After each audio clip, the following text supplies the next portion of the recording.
Padomi mājražotājiem. Tātad vēršos pie visiem mājražotājiem.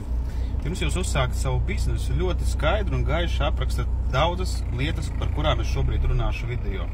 Lai jūs zinātu, cik ir jābūt cenai, cik daudz ir jāpārdot un cik ātri jūs varat dabūt naudu. Tad sāksim ar pašu galveno. Pirmais, pirms jūs kaut ko sākat ražot, jums ir jāsaprot, vai tas vajadzīgs cilvēkam. Nu reāli, vienkārši paskaties, paklausies apkārt.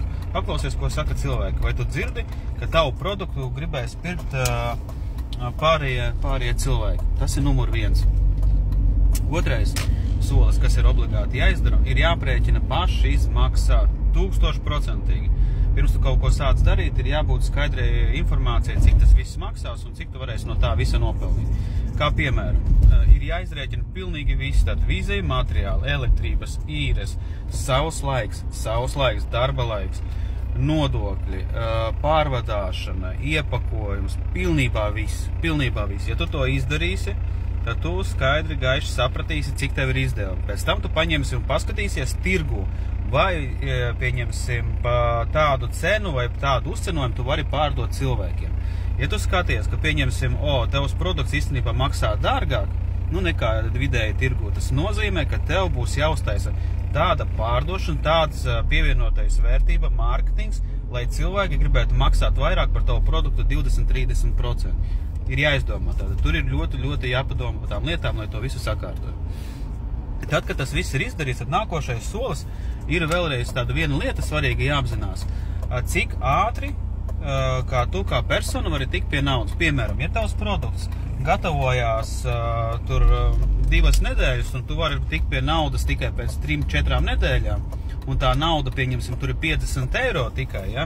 Tas nozīmē to, ka tavs produkts nav īsti efektīvs, jo nauda jānāk ir ātri. Ja viņi ļoti lēnu nāk un mazās daudzumos, peļņas daļā, tas īstenībā tu sajūtīsi to iekšējo spiedienu, ka tev, kaut kas nesakrīt, ka tev nav pietiekoši daudz naudas, ka tev tas bremzēs, ka tev tas bremzēs. Vienkārši to vajag pēc tam automatizēt, ātri automatizēt. Nākošais solis, kas ir jāizdara svarīgs, ir jāsaprot, kur tevi varēs atrast citi cilvēki.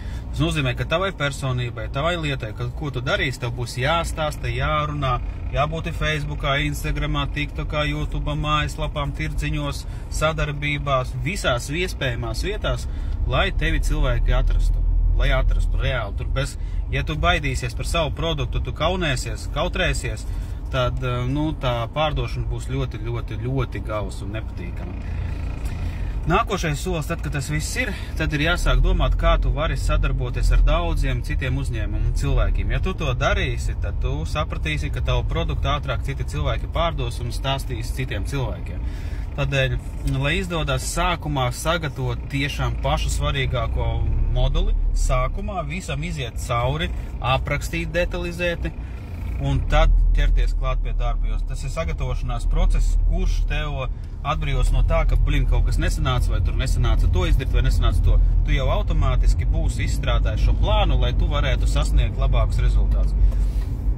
Tā kā, lai izdodās, ja kaut kas vajadzīgs no reklāmas materiāliem, no informācijas, vai uzlīmēm, iepakojumiem, lietām, tāda noteikti sazinies ar mani, izstāstīšu, kā labāk sagatavot, kā izveidot imidžu, kā izveidot stilu, visu to mēs visu sagatavosim, sataisīsim. Ja tas būs nepieciešams. Tā kā, lai visiem jaudīga diena, lai forši izdodās sapelnīt naudu un darīt tādus kaifīgus darbus, kas tiešām pašam patīk.